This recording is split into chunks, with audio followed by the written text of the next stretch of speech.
എല്ലാം ഉണ്ടായിട്ടും എനിക്കൊന്നും ആകാൻ പറ്റിയില്ല. അയ്യോ, എൻ്റെ ഭാവി നഷ്ടപ്പെട്ടു, എൻ്റെ കുഞ്ഞുങ്ങളുടെ ഭാവി നഷ്ടപ്പെട്ടു, ഇത്രയും പ്രായമായി എന്നൊക്കെ പറയുന്ന ആരെങ്കിലും ഇരിപ്പുണ്ട്? സഹോദര, സഹോദരി, ചേച്ചി, പെങ്ങളെ, ബ്രദറെ, സിസ്റ്ററെ, ഒറ്റ ദിവസം കൊണ്ട് നിന്റെ ചരിത്രത്തെ തിരുത്തി മറിക്കും എൻ്റെ ദൈവത്തിന് കഴിയും. എൻ്റെ ഭാവി നഷ്ടപ്പെട്ടല്ലോ, എനിക്കൊന്നും ആകാൻ പറ്റിയില്ലല്ലോ എന്നൊക്കെ നിരാശയുള്ള ഏതെങ്കിലും മക്കളുമാരെന്നെ കേൾക്കുന്നെങ്കിൽ ഒറ്റ സെക്കൻഡ് കൊണ്ട് നിന്റെ ഭാവിയെ തിരിക്കാൻ യേശുവിന് കഴിയും.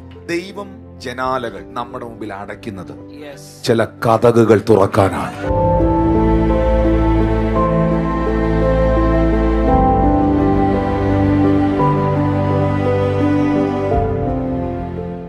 ഒരിടനറ്റ പ്രശ്നമേ ഉള്ളൂ, കാണാൻ പറ്റാത്തവൻ, കാഴ്ചയില്ലാത്തവൻ. പക്ഷെ ഈ പുള്ളിക്കാരൻ കുറച്ച് വ്യത്യസ്തനായിരുന്നു. ഒന്ന്, എല്ലാം ഉണ്ടായിട്ടും ഭാവി നഷ്ടപ്പെട്ടവൻ. എല്ലാവരും ഉണ്ടായിട്ടും ഭാവി നഷ്ടപ്പെട്ടവനായിരുന്നു. ഇവന്റെ കണ്ണ് യേശു സൗഖ്യമാക്കി. ഇവന്റെ കണ്ണ് കാഴ്ച തിരിച്ചു കിട്ടി.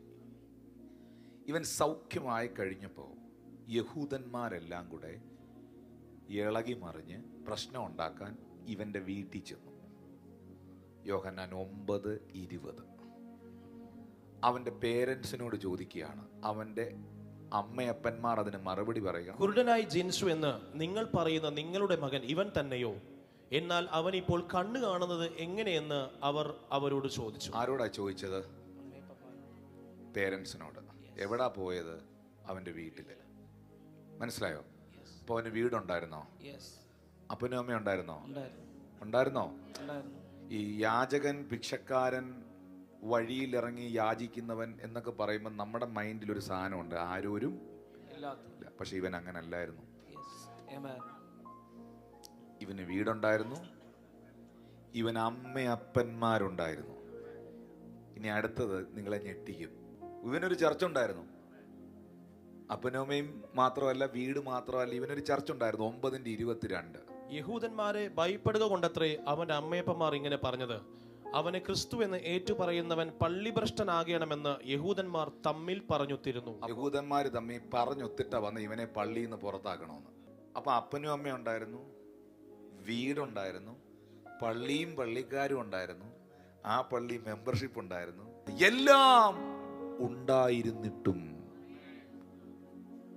ഒന്നുമാകാതെ പോയവൻ. ഇങ്ങനെ ആരെങ്കിലും ഇന്നിവിടെ ഇരിപ്പുണ്ടെങ്കിൽ നിന്റെ ഭാവിയെ തിരിക്കാൻ യേശു ഇതിന്റെ നടുവിൽ വന്നിട്ടുണ്ട്. എനിക്ക് അപ്പനുണ്ടായിരുന്നു, അമ്മയുണ്ടായിരുന്നു, എനിക്ക് പഠിക്കാനുള്ള സാഹചര്യം ഉണ്ടായിരുന്നു, എനിക്കെല്ലാം ഉണ്ടായിരുന്നിട്ടും കർത്താവേ, എൻ്റെ ഭാവി നഷ്ടപ്പെട്ടല്ലോ, എനിക്കൊന്നും ആകാൻ പറ്റിയില്ലല്ലോ എന്നൊക്കെ നിരാശയുള്ള ഏതെങ്കിലും മക്കളുമാരെന്നെ കേൾക്കുന്നെങ്കിൽ ഒറ്റ സെക്കൻഡ് കൊണ്ട് നിന്റെ ഭാവിയെ തിരിക്കാൻ യേശുവിന് കഴിയും. ഒരൊറ്റ പ്രവചനം കൊണ്ട്, ഒരൊറ്റ വാക്ക് കൊണ്ട്, ഒരൊറ്റ ദിവസം കൊണ്ട് സകലത്തെയും തിരിച്ചു കളയും. ഇതിനകത്ത് ഈ നിലയിലുള്ളവരാരെങ്കിലും ഉണ്ടെങ്കിൽ, എല്ലാം ഉണ്ടായിട്ടും എനിക്കൊന്നും ആകാൻ പറ്റിയില്ല, അയ്യോ എൻ്റെ ഭാവി നഷ്ടപ്പെട്ടു, എൻ്റെ കുഞ്ഞുങ്ങളുടെ ഭാവി നഷ്ടപ്പെട്ടു, ഇത്രയും പ്രായമായി എന്നൊക്കെ പറയുന്ന ആരെങ്കിലും ഇരിപ്പുണ്ട്?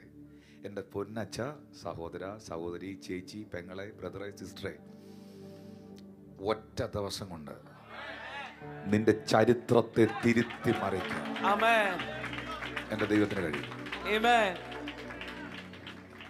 ദൈവം ചില ജനാലകൾ നമ്മുടെ മുമ്പിൽ അടയ്ക്കുന്നത് ചില കതകുകൾ തുറക്കാനാണ്. ദൈവം ചില ജനാലകൾ നമ്മുടെ മുമ്പിൽ അടയ്ക്കുന്നത് ചില വലിയ കതകുകളെ തുറക്കാനാണ്. വിശ്വസിക്കുന്നവർ ഒന്ന് കരമടിച്ചതൊന്ന് സ്വീകരിച്ചാട്ടെ. മരുഭൂമിയിൽ നീ കണ്ടിട്ടില്ലാത്ത ഉറവ, ഹാഗാറേ, ഇശ്മയേലേ, നിനക്ക് വേണ്ടി ദൈവം തുറന്നിട്ടുണ്ട്.